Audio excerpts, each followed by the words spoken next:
I don't know if we should give, I think we should give like 3 minutes to enable more people join the call. So we'll be starting in about 3 minutes time. So stay tuned. Okay, thank you.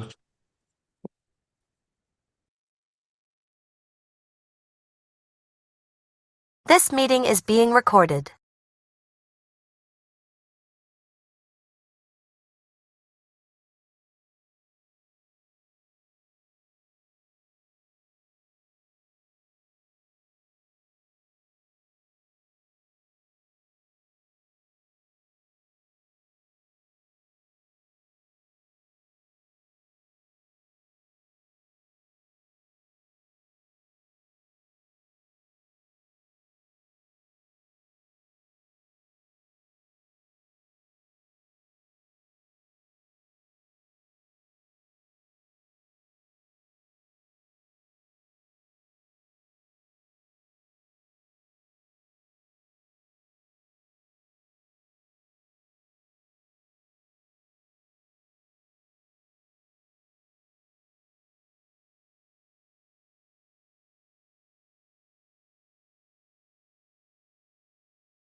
All right. Good evening once again, everyone.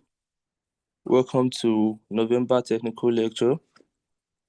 My name is Akalugo Israel, and I'll be your moderator for tonight. Before we proceed, I would like to urge us to share the link on our various platforms to get more people on this call, as it promises to be an insightful lecture. Thank you. So moving on, we'll be taking our opening prayer, which is the third stanza of our national anthem. So if you can see the slides on the screen, you can unmute your mic as we read together. Are we ready? Please confirm you can hear me.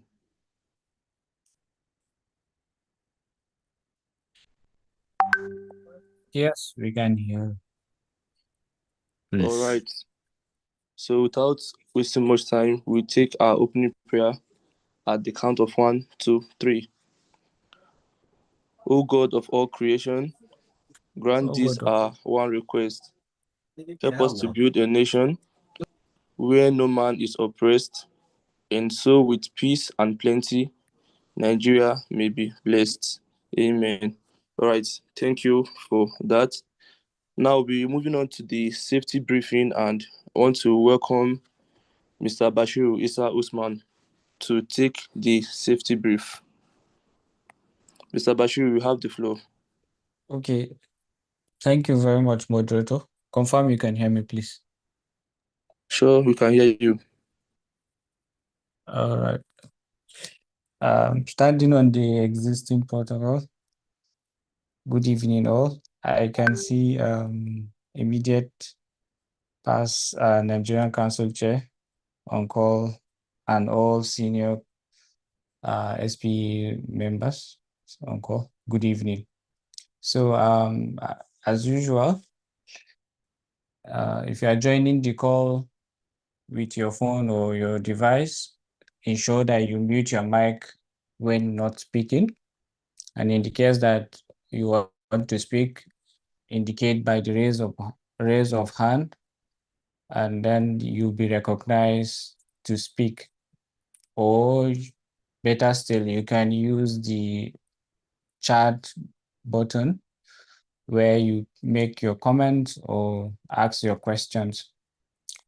In the case that you are using a headphone, ensure you can still hear the fire alarm if you are in your office, or if you are in your home, ensure that you can hear this alarm for emergency or any cry for help, so that you will evacuate the building when needed.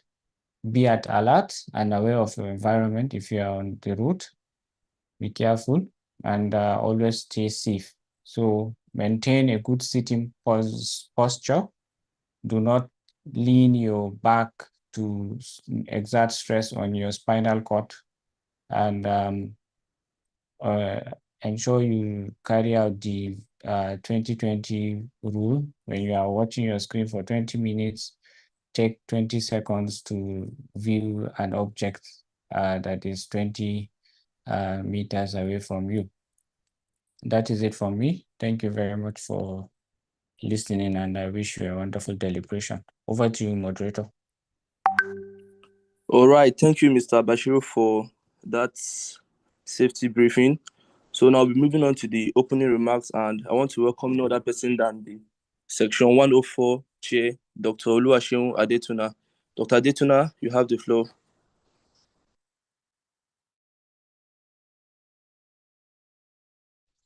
Yeah, good evening, everyone. It's nice having us on this call for this remarkable technical lecture. But before I go on, I have on the call the immediate past council chair. That's in person of Madam Hamina Damana. She is on the call. Madam, we are happy to have you from Section 104 being present at this presentation. Thank you, ma. We are so honored to have you on the call. Thank you, ma. Thank you, Section Chair. Thank you very much. And good evening, everyone. Yes. So you can see Section 104 is very special, and we have a regulator who is not just going to do a presentation. Is going to break down everything required in the wholesale transactions that takes place. Please, I want every member, every professional, every young professional that is available on the call, let us pick our pen and ready to learn from the engineer Wako as is ready for us to disseminate the information in the real way it is, as it is, not just social media, not just PowerPoint presentation. This is a technical, this is the real thing. This is real-time data analysis and presentation. So at this point, Gina Walker, I want to thank you for taking your time to join us for this presentation, and we hope to enjoy your presentation with us. Thank you.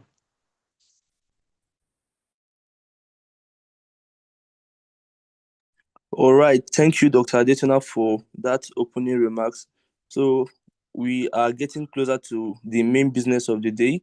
So without further ado, I want to welcome Ogenochukwu Alice to introduce our guest speaker for tonight. Ms. Alice, if you can hear me, you have the floor.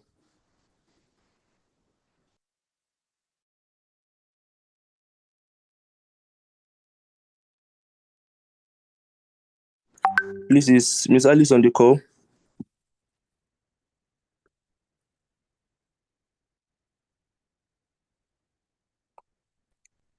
Okay, since it seems she's not available now. Okay, please, can we get the next slide as I do the introduction? All right, thank you. So, Our guest for tonight is Engineer Okechukwu Nwanko, who currently works as a mechanical engineer in the Engineering and Standard Department of the Nigerian Midstream and Downstream Petroleum Regulatory Authority. With more than a decade of experience in the fast-paced oil and gas industry and previous experiences in the academia and manufacturing, Okechukwu has developed his skills in policy development, designing regulatory framework for efficiency, and simplification of application process requirements. He is part of NMDPRA, PIA Transition Committee, Regulation Drafting Committee, etc. His in-depth awareness of regulation and operational efficiency has been critical in building organizational success, development of regulations, guidelines, and various working tools for the NMDPRA. His role requires a combination of technical expertise and imaginative thinking to help NMDPRA in implementing its PIA mandate, which specifically created the midstream petroleum industry as novel and distinct in Nigeria. Okechukwu has dedication to excellence, driving change, and simplification of regulatory requirements for business. He is a member of many professional associations, such as the Nigeria Gas Association, Society of Petroleum Engineers, Nigerian Society of Engineers, and many others. So if your fingers are not too busy, please can we give a virtual round of applause to Engineer Okechukwu Nwanko as he takes on the stage. Thank you. Nino Okechukwu, you have the floor. Thank you so much. Thank you for the opportunity for me to be with Warrior section this evening. I think tomorrow is a turn of our own section. So in a few minutes, I'll be sharing my slides. Honestly, I had to rush home because the internet in the office was not working. So I'm just trying to settle in. So, but I think you need to give me the screen so I'm able to share my slides. Can you give me control so I'm able to share my slides? So this evening we'll be discussing on the wholesale supply license. We all know that the PIA was passed in 2021 and it introduced some of the sweeping changes. Hello host, how do I share my screen?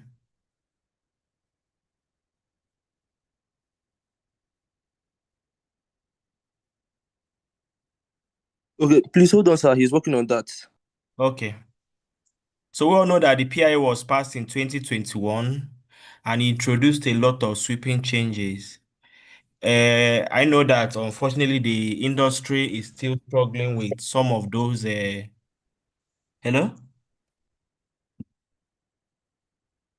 The industry is still struggling with some of those changes. Some of those changes are yet to be fully implemented, and some of those changes is one of the things we are going to be discussing this evening. It's on the wholesale supply license. Some people usually wonder, what's the difference between the Petroleum Act of 1969, where we came from, and then the PIA of 2021. For some, it's like the same thing. For some, it's similar. But we all at some point we learned that the same and similar are not the same. I think at some point they were asking people, what do you want your salary to be? And they say they want it similar. And they say similar does not mean that you're earning what the person is earning. So it's actually a difference between similar and the same. So this wholesale supply license is one of the changes, like I said. The previous act, which was in 1969, please, once I can share my screen, just tell me, please. The previous act, which is in... Hello, sir, you can try sharing. Okay, that's fine.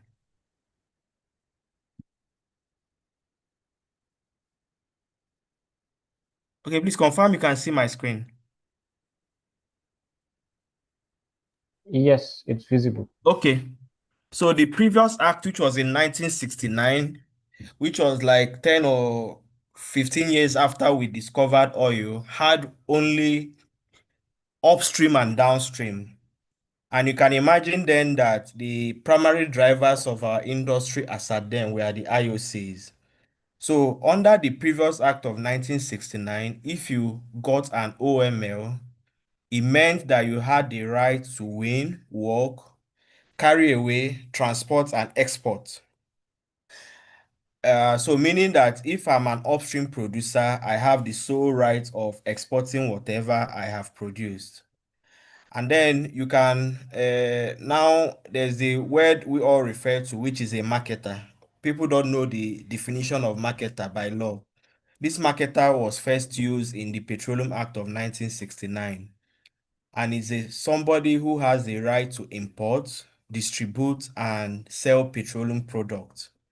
One of the things that will just jump out if you listen to the two definitions I made was that the upstream and the downstream were not connected. So if I'm in the upstream, my right was to produce my hydrocarbon and then export the hydrocarbon. And then if I was in the downstream, my rights were to import petroleum products from wherever and then distribute. And that is how, since then, up to the PIA, up to the advent of the PIA, Nigeria has largely depended on imported petroleum products and then export of its petroleum or of its crude oil produced. So, but with the advent of the PIA primarily rests on energy security. So those rights which producers used to have in order to produce and export is not supposed to exist any longer under the PIA. Under the PIA, you are expected to produce, deliver the hydrocarbon on to the midstream, and then the midstream is expected to satisfy domestic energy security and then export. So this is the basic difference, because you can't understand wholesale supply license if you don't understand this comparison between the Petroleum Act of 1969 and then the PIA of 2021. And which I said that the PIA of 2021 is built on domestic energy security, whereby it mandates producers of hydrocarbon to deliver the hydrocarbon into the midstream so that the domestic obligation will be met and then exports will be carried out. Thereby, you are now able to connect the upstream through the midstream and then down to the downstream. And this is how the value chain is supposed to look like, especially between the upstream, midstream, and downstream. So under the upstream, like I explained from the initial slide, you have the petroleum exploration license, which gives you the right to explore. You have the petroleum prospecting license, which gives you the right to, prospect for hydrocarbon.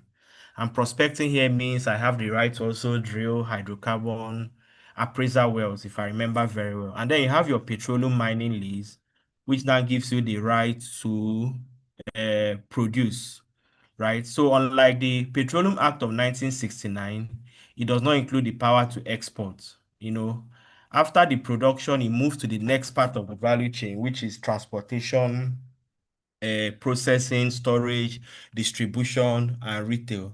But just to focus more on the wholesale supply license, like we say, the wholesale supply license is a license introduced by the PIA for anybody wishing to deliver hydrocarbons to the petroleum sector. And then there are two of them. There's a wholesale gas supply license and then the wholesale petroleum liquid supply license. Before I explain these two, there are some other changes which the PIA introduced, and some of those changes are in the common definitions that we traditionally know in our oil and gas industry. So for instance, somebody that wants to buy LPG, before the PIA will refer to those things as gas. But if you hear the PIA talk about gas, the PIA is always specific on pipeline gas. That is what the PIA refers to as gas. If you look at LPG, look at condensate, those traditional products that also come from gas processing facilities, they are referred to as petroleum products. So petroleum product as defined by the PIA are materials derived from either gas processing facilities or crude oil refineries. And you also look at the other definition, which is the petroleum liquid.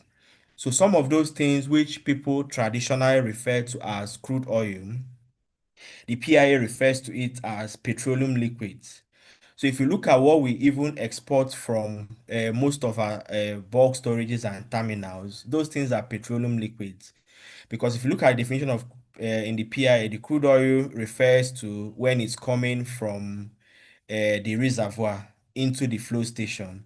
Once we begin to have a mixture of crude oil, condensate, some of those things we use to spike our crude oil to make it more um, to improve the quality, the law refers to it as petroleum liquids. So based on this common definition I've said, that's where the two supply licenses came from. So you have the wholesale gas supply license, which deals with obtaining gas from an upstream person and then delivering the gas through the pipeline network or through the transportation pipeline or pipeline network. Say I have my facility in Escravos, for instance, and then I'm to deliver gas to somebody in a power plant in Lagos or anywhere. What I require, the appropriate license is the wholesale gas supply license. And the sister license is the wholesale petroleum liquid supply license, which deals with, like I said, if I'm not producing, if I finish my production, the next phase of the value chain is the supply. So it deals with if I wish to supply, for instance, domestically, maybe I want to sell to Dangote, I want to sell to any refinery in Nigeria, I need my wholesale petroleum liquid supply license. I want to carry out exports of petroleum liquids, which I've explained is crude oil condensate and things like that. I require my wholesale petroleum liquid supply license. So these are the key definitions.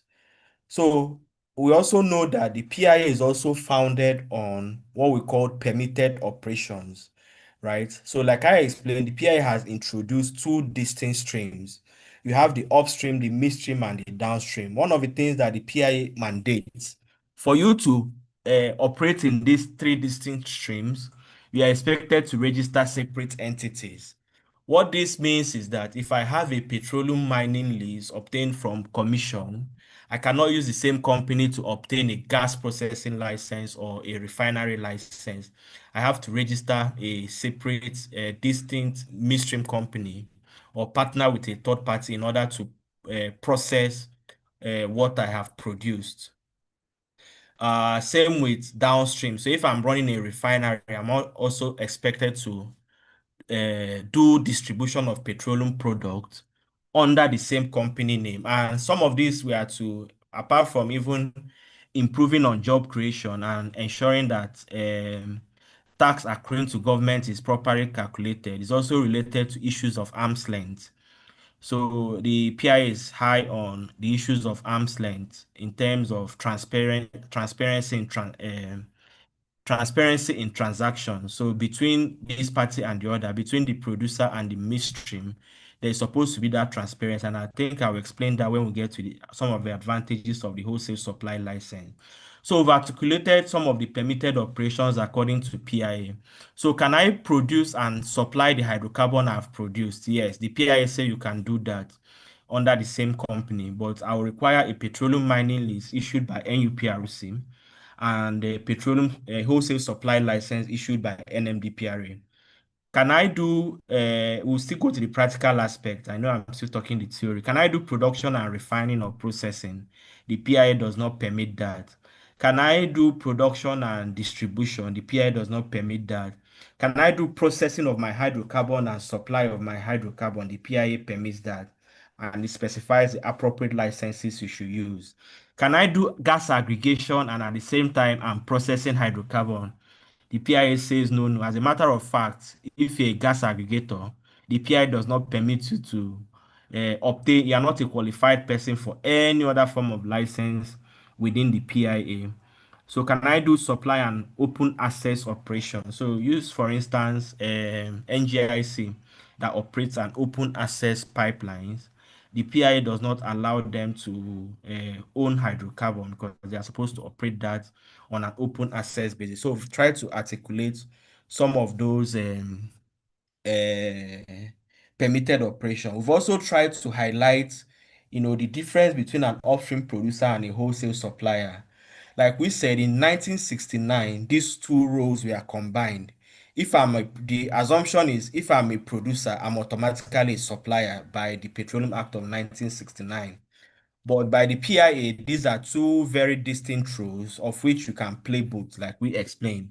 So if I have done some comparison here, the relevant sections of the law, the appropriate licenses require, which part of the value chain it falls into, and who are the qualified persons, and then how do you carry out sales in those facilities. So let's look at some of the benefits of this wholesale supply license. I think maybe this should have, yeah, okay. Let me jump slides a little bit just to explain what the wholesale supply license is all about. So if you could see my slide, if you could see my slide and my pointer, like I explained, it's like the type of relationship that exists between maybe I'm a farmer and then taking what I've produced from the farm to the market, right? So if I'm a farmer, I'm entitled to produce maybe, let me take for instance, cassava. I produce my cassava, I produce 100, 300, 500 tons, right? That is one aspect of that operation. Then the second aspect of that operation is carrying down my cassava from the farm to the market. So what the PIA is saying is that that act of producing the cassava is different from that act of taking the cassava to the market.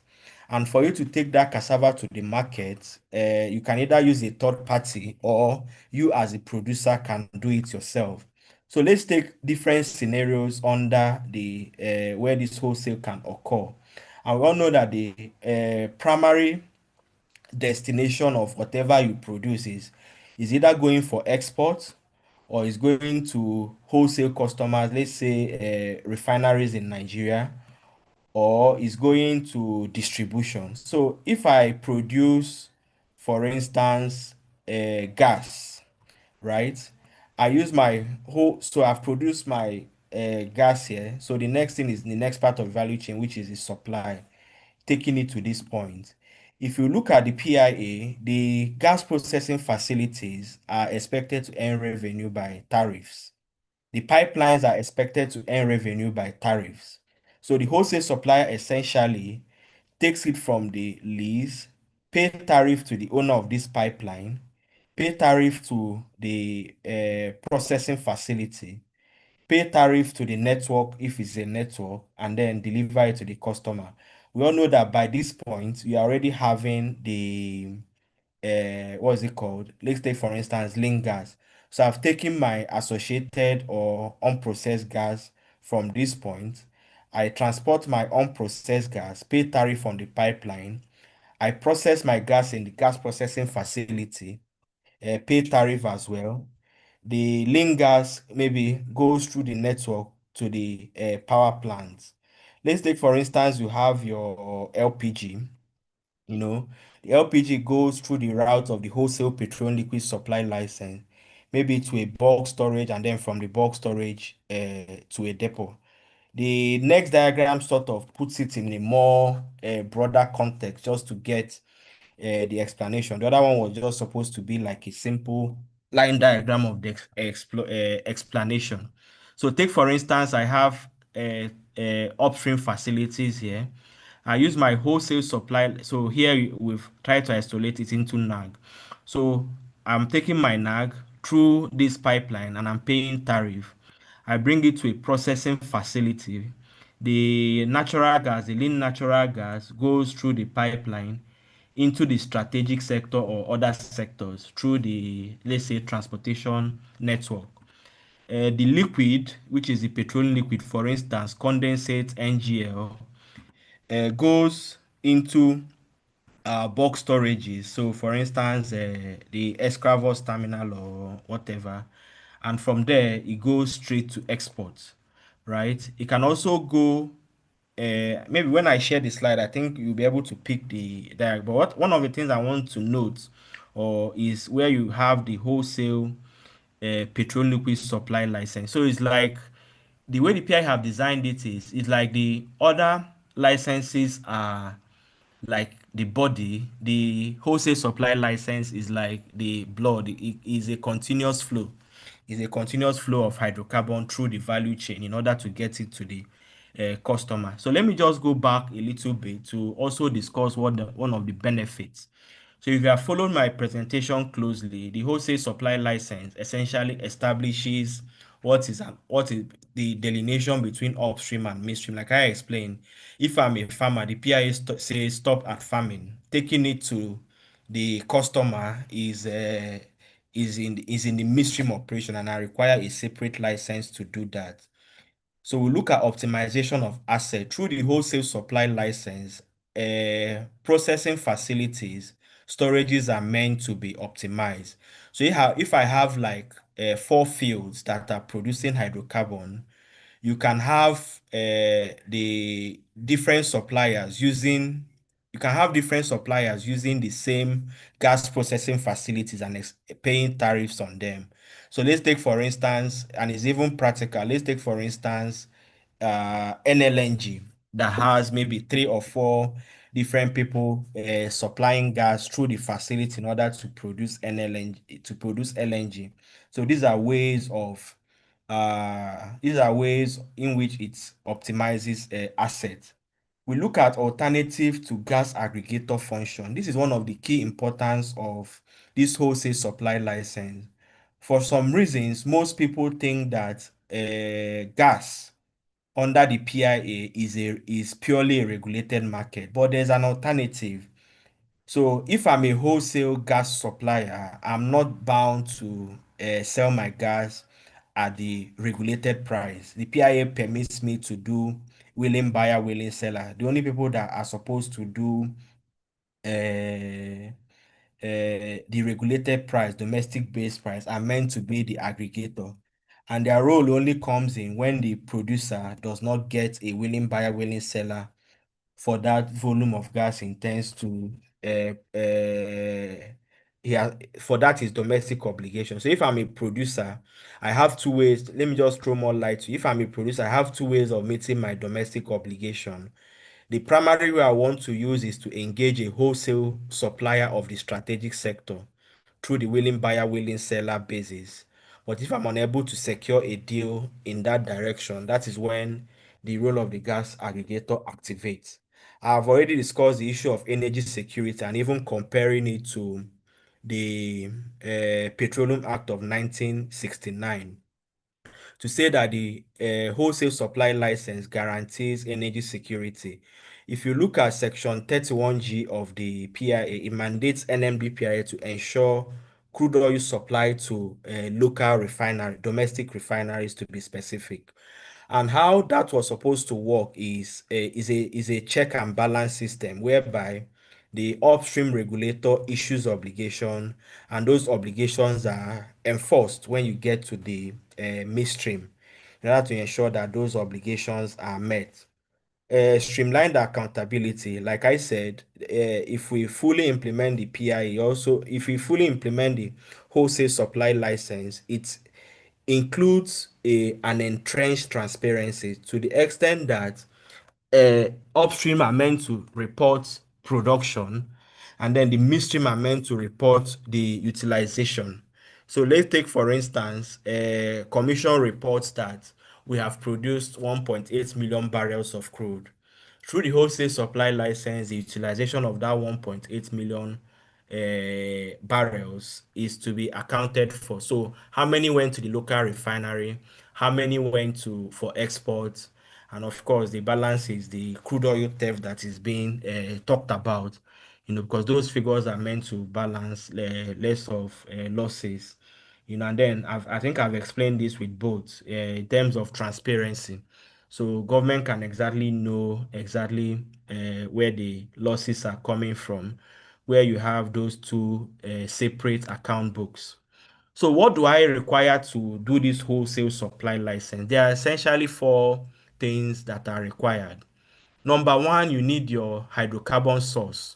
Where am I going to get this hydrocarbon from? It could be from a petroleum mining lease. It could be from a processing facility, it could be from a refinery, it could be from any other third-party source. I need my supply channel, which is how do I take it from that source to the customer? And what are those supply channel? You have your transportation pipeline and network, you have your processing facility, you have your bulk storage, you have what other facilities you might require, such as your virtual transportation. And like I said, depending on the permitted operations, you can either get a license for this other type of operations, or you get them on an tariff basis.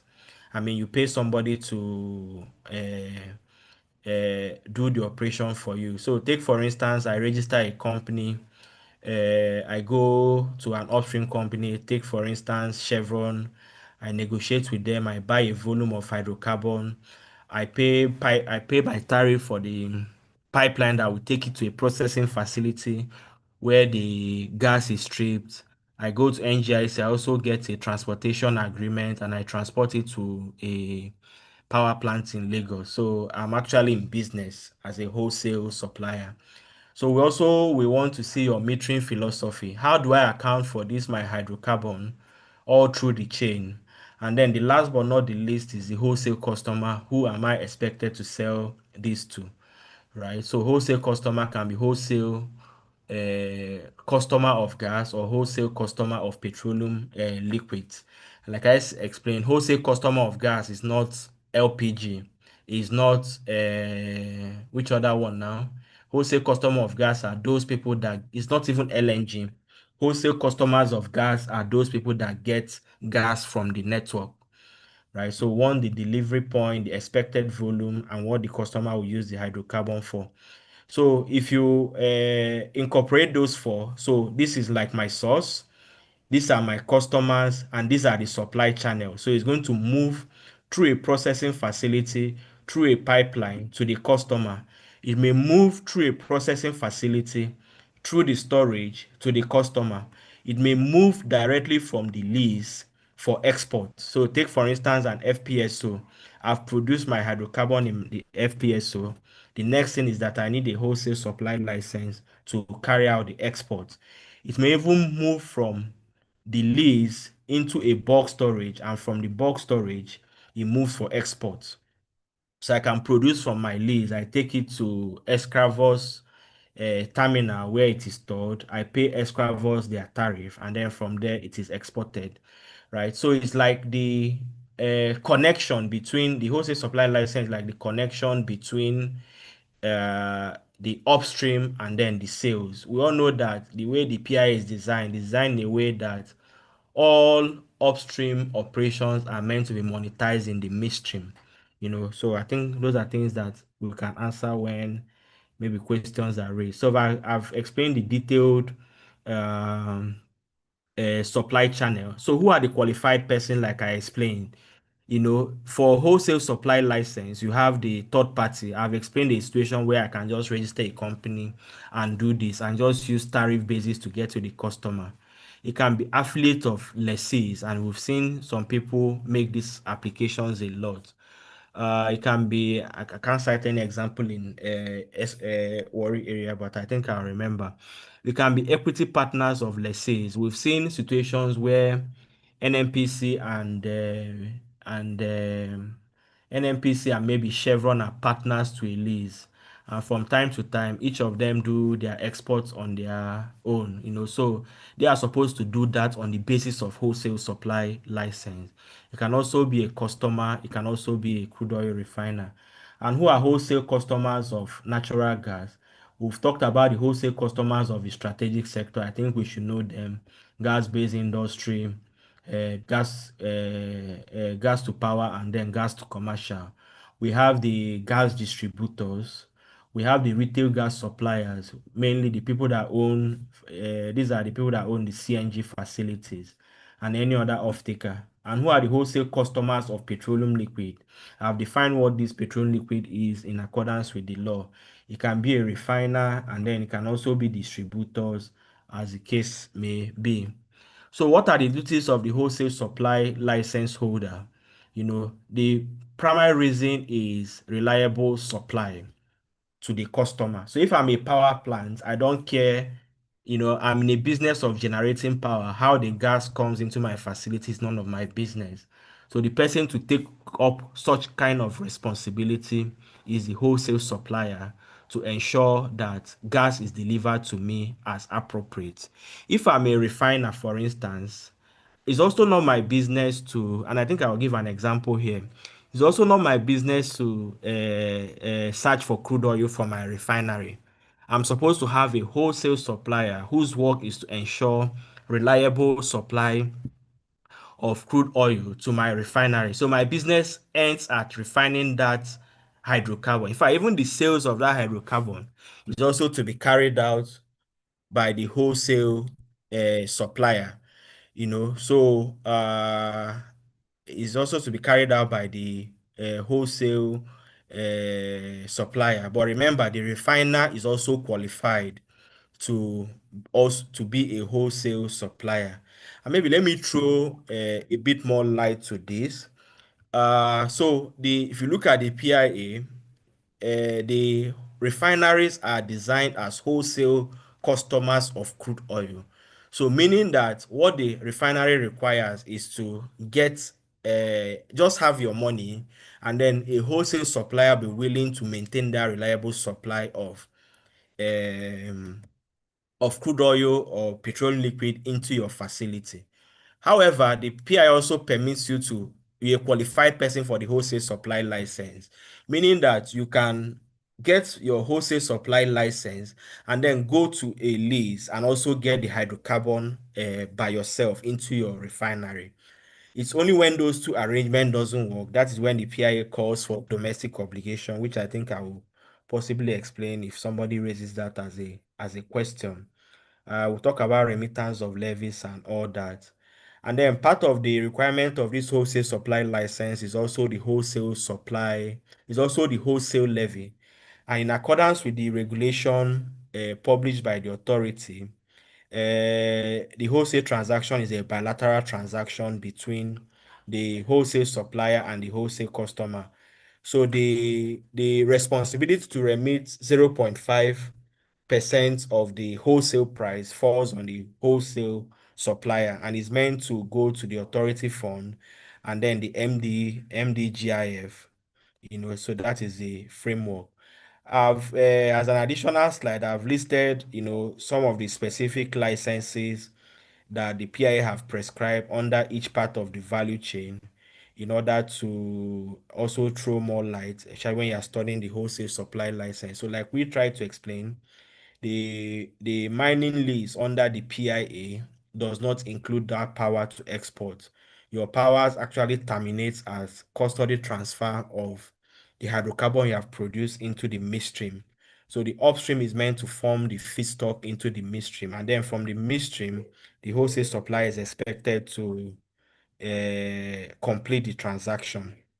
Which I've tried to explain using the example of a farmer and then people going to the farm, and these are the various licenses. Meeting, my meeting. I think I'll stop here. I think I'll stop here and take questions. I have some slides at the end, which are like various sections of the law that I've highlighted from the Petroleum Act and then the PIA, just for additional references by the time I share the slide. Thank you very much. I'll sit back and wait for questions. All right. Thank you so much, sir, for that insightful and impactful session. So we deeply appreciate your time, your wisdom, and your presence with us today. So moving on, I would like to invite to take the question and answer session. I would like to invite Ms. Oginochukwu. So Oginochukwu, you have the floor, please. Thank you, moderator. Please confirm you can hear me. Sure, we can hear you. Thank God. So apologies earlier. I've joined, but I assumed my audio wasn't working well. So good evening, everyone. Thank you, Mr. Wanko, for that very insightful presentation. So my work here is very simple. We'll move on to the into our interactive section where we can share our key takeaways and ask any questions that you might have. So before we start the questions and answer proper, I'd just like to give a few ground rules. If you'd like to contribute, just please raise up your hand. I'll call you. And then when I call your name, please just kindly unmute and then keep your remarks very brief. So please, you can either share a question or your key takeaway, any of that. So I think we already have a question in our chat box. So let me just read it out. So Shehu Abubakar said, "Hello, sir. Can I produce my hydrocarbon and take it to export directly to the buyer without sending it to terminal? I thought it's only government that sell crude to buyers." So, sir, you have the floor, sir.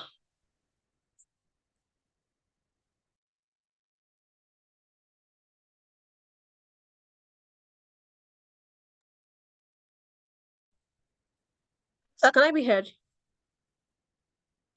Sorry, did you ask me a question? Yes. Okay, So please we have ask a me first again. question. So Mr. Shehu Abubakar asked that, "Hello, sir. Can I produce my hydrocarbon and take it to export directly to the buyer without sending it to terminal? I thought it's only government that sell crude to buyers." So we have that in our chat box. No, of course, all the crude doesn't have to get to the terminal. And I think if I'm not mistaken, between Walter Smith and Seplat, there's that arrangement. But I don't know in that instance who exactly is the supplier and who is the. So Walter Smith has a refinery, yes. Seplat has an upstream facility close to them, yes. But I don't know who is supplying who. One of the things I need to point out here, and I think that's where most people have the challenge, is separating that role between a producer and a supplier, right? We say that, it's like I've produced my hydrocarbon, right? Automatically, people used to think that if I'm producing my hydrocarbon, I'm also supplying the hydrocarbon. But under the PIA, they don't exactly mean the same thing. So if somebody is coming to, maybe, let's take for instance that instance of Seplat and Walter Smith, though it's not a direct example. And then after downstream the flow station of Seplat, Walter Smith has connected a pipeline to bring that crude to their refinery. We can say that, okay, Walter Smith is the supplier of the hydrocarbon, while Seplat is the producer. But let's take the instance where Seplat is in one now constructing a transportation pipeline to Walter Smith in order to supply that hydrocarbon. You can see it's reversing. Seplat is both a producer and a supplier, while Walter Smith is solely a refiner. I don't know whether it makes sense. So, if I understood the question, not all crude oil you have to get to the refinery. To the terminals. Thank you. All right, thank you very much, sir. So I don't know, Mr. Shehu, if you're on call, are you satisfied? Are you okay with the I hope he has answered your question. You can unmute. Yeah. Hello, hello. Can I talk? Yes, you can. Yes, you can. Yeah, this is Shiva Abubakar. Okay, please, we have been told that once you produce hydrocarbon, then because the oil belongs to government, so it's only government that can sell the oil and bring back the money to you. But now that I heard something different from what you are saying, that means that those terminals that Escravos, Focados, one at Bielsa, Brass, LNG, and Brass and Boni terminals, are they not operated by NNPC again, or maybe please, can you throw more light on maybe how do they pass Okay, through the terminal and sell it? so let me start pushing back on your question first. Yes, sir. People still, and these are part of the change management in PIA. People still regard NNPC. We all know at the back end, NNPC is still government, but under the PIA, the expectation is that NNPC is a karma company. So just like you have every other limited liability company, LTD, NNPC is supposed to play that role of as every other karma company. Secondly, we also know that when it comes to upstream contract, there are different arrangements, right? Different model contract. I'm not really qualified to talk about that. You have the JV, you have the sole risk. So even when you have the sole risk, the oil entirely belongs to the owner of the oil, except for royalties and all those other taxes, physical taxes they have to pay. So even when it comes to those one you are referring to, I think I spoke a little bit about it. They also operate in equity with government in those days. So some portion of the oil belong to the government, some portion of the oil belong to the company themselves in a JV manner. And what I'm saying is, each and every one of them, in order to sell that oil, was supposed to consider themselves a wholesale supplier.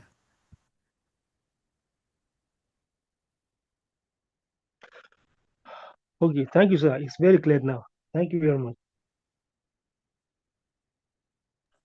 All right, thank you so much. Please, is there any other person that wants to ask a question? Any other question? Please, you can just signify by raising up your hand. Okay, so we have Abanom AM. So please, you have the floor. Just unmute yourself and ask your question. Thank you very much. Confirm you can hear me. Yes, sir, you can be heard. Thank you. Thank you. I'll start by thanking Professor Wankwo for the well-elaborate lecture. I mean, this is one of those things that we get from the SPE free of charge. This is ordinarily supposed to be a course that you pay handsomely to get. So I thank Professor Wankwo, and I also thank the session for organizing such an important lecture. So now my question to Prof, I call him Prof, we met during the night. Just to be very clear and to get the state of things, I know before the PIA, our major operators in the industry, they do produce and they also take responsibility for exporting their crude oil as well as gas, as the case may be. Now the PIA has come to be, and having begun the implementation, how has the NNDPRA and which is the authority and the commission, be able to harmonize, these express privileges being enjoyed by those operators as at today? Is it that those licenses obtained before the PIA is still in force, or they have been able to come to terms with the provisions of the PIA to obtain the necessary permits from both agencies, that's the authority and the commission? Just wanted to know what the status is as at today. Okay. Thank I you. think I can hear you. I heard your question. I'm looking for the smartest way to answer. Without debating, I think the first part of your question I'm going to answer is, the comment you made about export of gas. Like I tried to explain, most of the gas that we produce so export majorly applies to petroleum liquids, right? So when we talk about gas, let's not, especially for those of us that go through the PI, let's not include LPG, propane, and all those things that formerly people called gas as part of gas, because they are all petroleum liquids and is, all part of what we are talking about, right? So I know why I had to explain the difference between the Petroleum Act and then the PIA, right? So I said that under the Petroleum Act, the producer had the power to export, but under the PIA, that power was taken away. Unfortunately, not many people understand the difference, and maybe that's one of the gray areas in the industry, and also part of reasons why sometimes when we have this kind of lectures, we try to discuss, as professionals, right? So if you look at section 1256, 1746, and then 192.6 of the PIA, it mandated all persons engaged in petroleum, all lessees prior to the effective date, to obtain the appropriate midstream licenses from NMDPRA. But I know that has been a struggle, in the past 4 years, trying to get people to get such kind of licenses. I don't want to go into details of some of the things that are going on. Well, one thing I say is that, if you followed my presentation, the impact is that continuously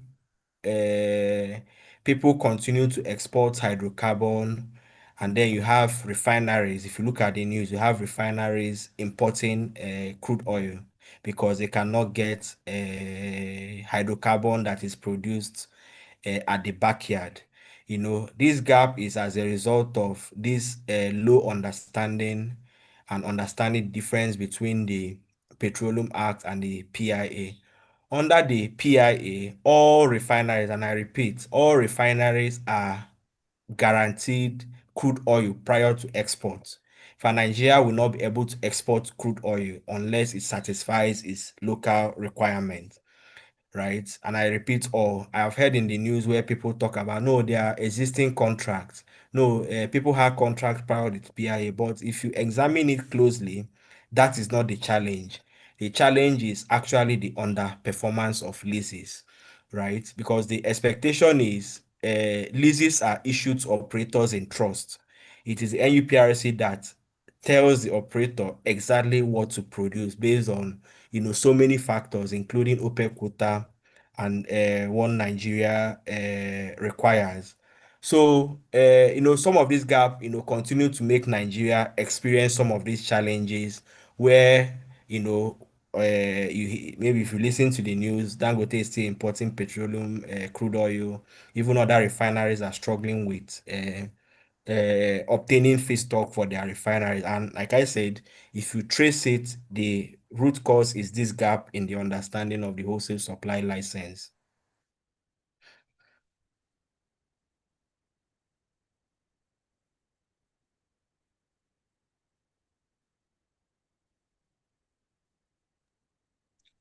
Okay.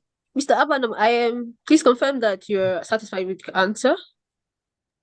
That I answered your Yeah, I question. am. Thank you. Yeah, All thank right. you. And Thank you thank you very for I see a question from Mr. Nelson. Yes. Should I go So ahead and answer? yes, please do. Okay, so Mr. Nelson, this your question is part of those things we are talking about. The PIA created separate rules for the NUPRC and NMDPRA. So the presence of NMDPRA does not eliminate NUPRC, and then the presence of NUPRC does not eliminate NMDPRA. So if you follow the PIA strictly, both NUPRC and NMDPRA actually have their specific roles in the terminals. The only agency the PIA ended their role in the terminal is Weights and Measures, right? And the reason why the PIA did that was because it recognized it introduced two regulators and then possibly observed that the responsibility of Weights and Measures are beginning to look similar, and then it terminated the roles of Weights and Measures. So if you go to the terminal, beyond even NUPRC and NMDPRA that are supposed to there, I know that there are other agencies that equally come there to carry out their specific mandate. So function of NUPRC in the terminal, if you go to the section, I know you are quoting section 7EE, it speaks to issuance of certificate of quality and quantity to exporters of crude oil, natural gas, and petroleum products. Who are the exporters of crude oil, natural gas, and petroleum products? They are holders of wholesale supply license. If you look at section 197, it is the only license in the PIA that permits you to carry out exports. So the function of NUPRC in such places was meant to issue C of Q to those, and I don't want to go in, let me go into it a little bit. Like I say, for the sake of transparency, the PIA created two C of Qs. C of Q on production, C of Q on export. But if I'm unable to issue C of Q on production, the NUPRA is also expected to now issue C of Q on export. Let me not go too much into details in that. So just answer your question specifically. Not just NUPRA does not control based on the PIA, and I'm speaking strictly based on the PIA, is not the controller of terminal. NUPRA issues C of Q. And NUPRA is meant to carry out these supply operations from the terminal. If you are supposed to tariff a terminal, NMDPRA is agency to tariff it. The bulk storage, in fact, most of the terminals are actually bulk storage. It's wholesale bulk petroleum liquid storage operations. So the NMPA is supposed to issue the appropriate licenses. So even the transportation pipeline from the lease to the terminals is a transportation pipeline and meant to be licensed by NMDPRA. So don't revert to so the NMPR does not eliminate NUPR, NUPR does not eliminate NMDPRA. In each facility, each agency has their own specific function. Just like if you get to a terminal and there is what is it called? There's a helicopter landing that doesn't belong to NMDPR, neither does it belong to NUPRC. You see, you have to now bring in NCAA. But because both agencies came from a different agency, people try to use them as substitute, and that has been the problem.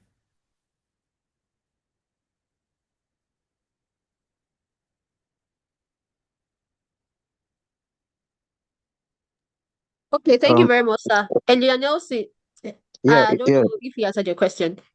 If you're satisfied. yeah. Not clear. I think his response to the question just brought a further question, just to clarify also.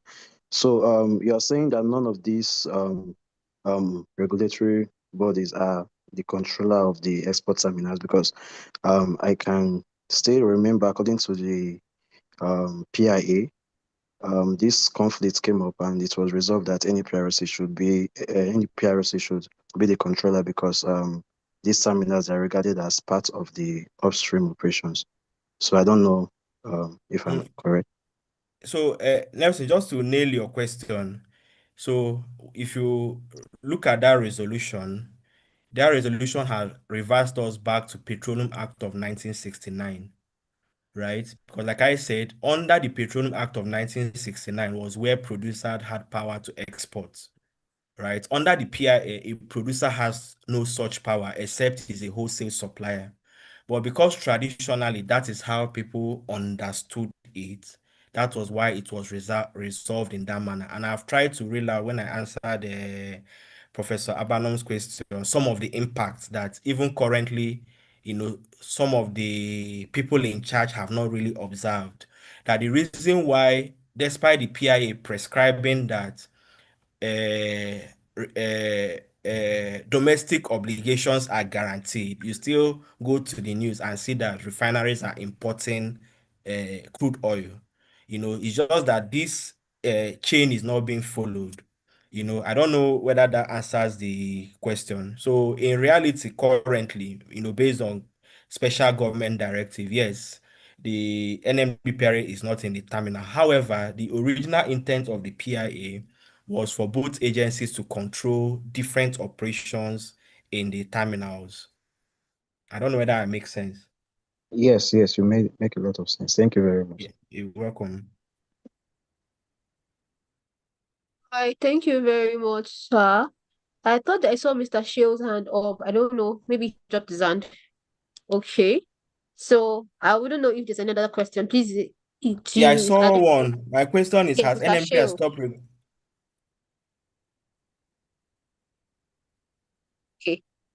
Okay, so Mr. Aka, yes, there's another question. Mr. Israel says, thank you, sir, for your presentation. My question is that has NMDPR stopped the regulation of the retailers of PMS after PIA? Impossible now. So the NMDPRA controls. So if you look at the value chain, what you explore is what you retail. So on that value chain, and that's why it's very important for that handshake between NMDPR and NUPRC. On that value chain, NUPRC controls exploration of hydrocarbon, right? Prospecting of hydrocarbon, award of acreages, and then production of the hydrocarbon. So if you look at the directorates under NUPRC, you will see exploration and acreage management, development, and production. So after you finish producing that hydrocarbon, for the sake of transparency, the PIA prescribes it moves not just in terms of separation of entity, even separation of regulators, right? And these are things we have not imbibed. So the NMDPRA is meant to control transportation of that hydrocarbon that has been produced, supply of that hydrocarbon that has been produced, processing of that hydrocarbon that has been produced, and when you finish these three, what do you get? Petroleum products, right? Again, the NNPA is also supposed to regulate distribution of that petroleum product, and finally, retailing of that petroleum product to the customer. So that is the value chain. If you look at, I think my second slide, that's where I highlighted how the handshake is supposed to look like.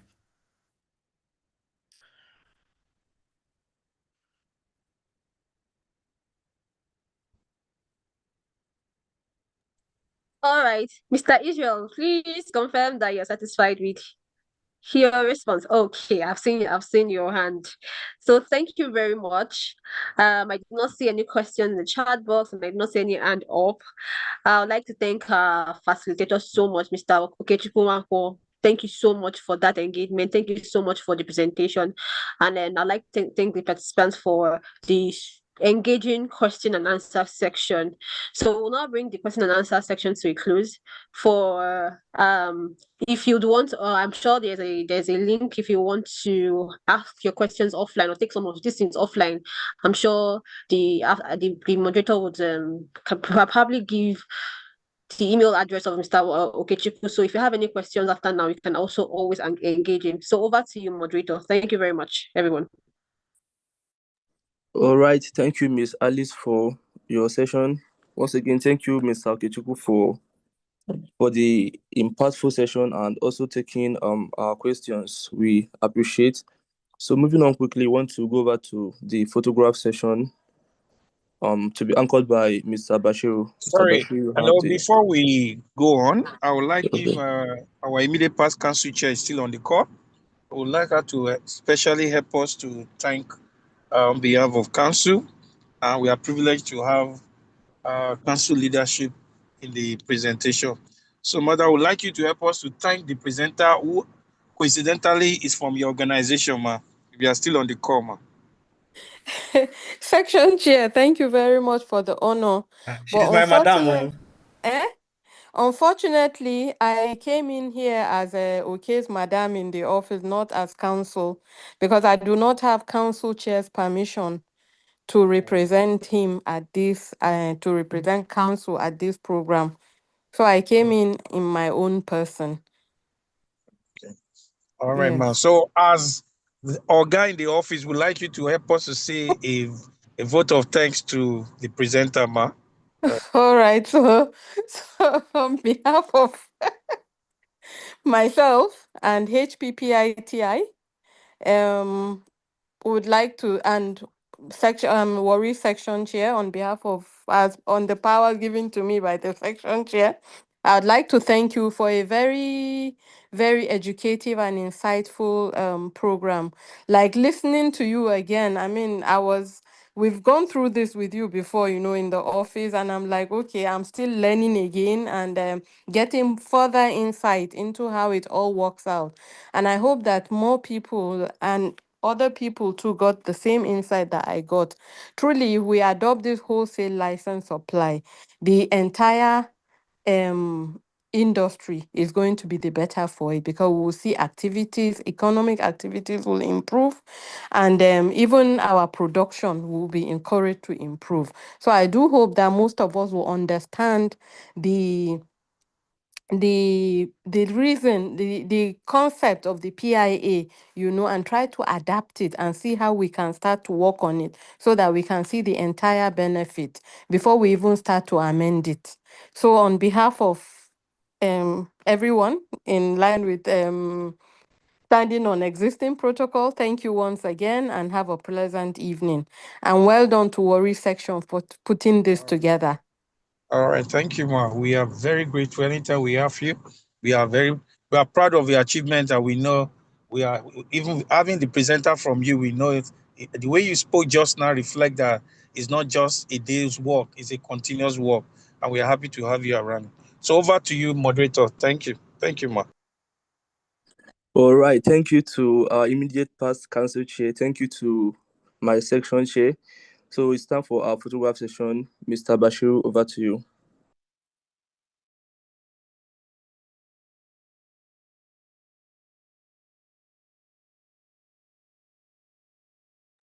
Thank you very much. Confirm you can hear me, please. Yes, you are heard. Okay. I will invite every one of us to kindly put on your cameras for a few seconds so that we'll capture this memorable moment. Including it's a great honor to have our mama. Yes, nice.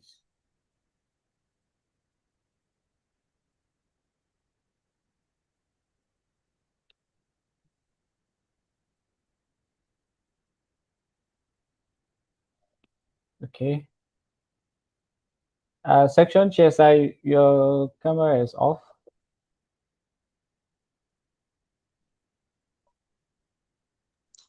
What did you say? All right. Your camera, please, so that we'll capture it. Right. Nice.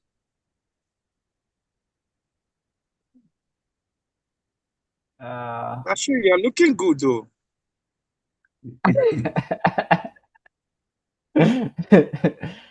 Thank you very much, sir. You are taking very good care of me. That's why. Okay, well, I will investigate you from all these worried people here. Okay, one more. I think we have a lot of cameras closed.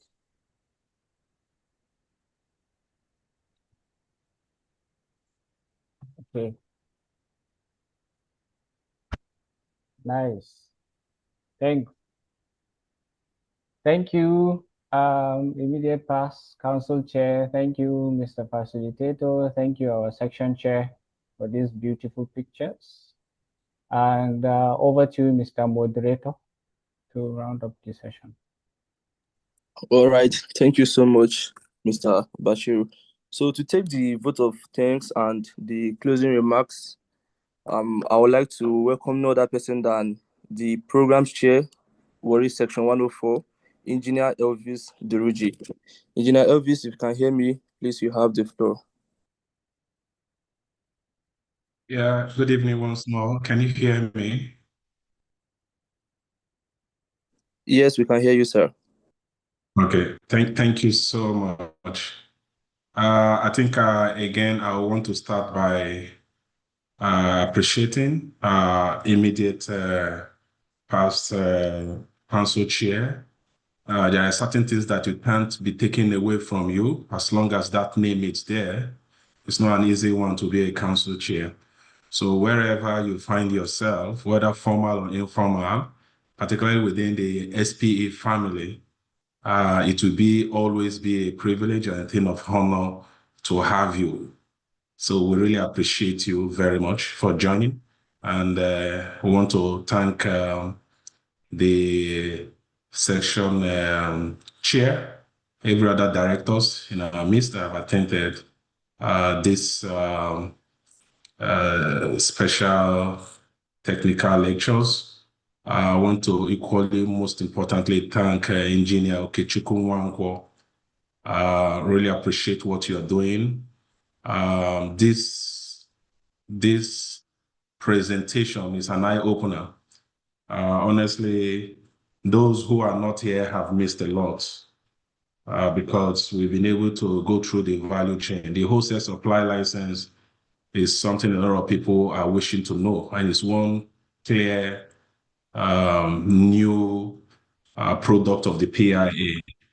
So today we now have understanding of the gas wholesale gas supply license and that of the petroleum liquid license. He was able to take us through all the permitted operations that will be applicable within these licenses. All the hydrocarbon value chain and wholesale supply license, he took us through that. The benefit of the wholesale supply license, the main elements of the wholesale supply license, then the qualified persons for the wholesale supply license. So a whole lot of very rich information we got. So we really thank you very much. So we want to encourage everyone The SPL is in the business of creating awareness, trying to educate people.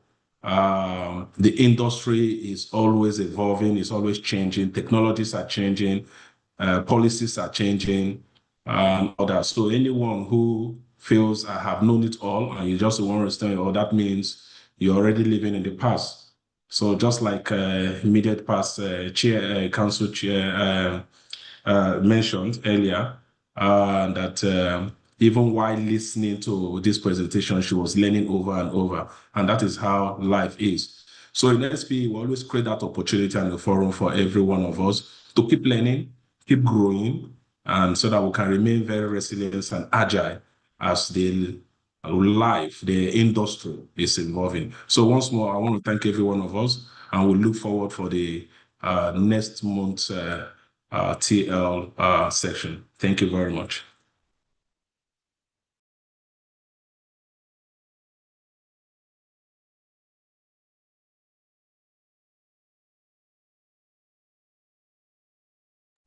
All right, thank you everyone for joining. We hope to see you in the nearest future. Thank you. You can leave the call.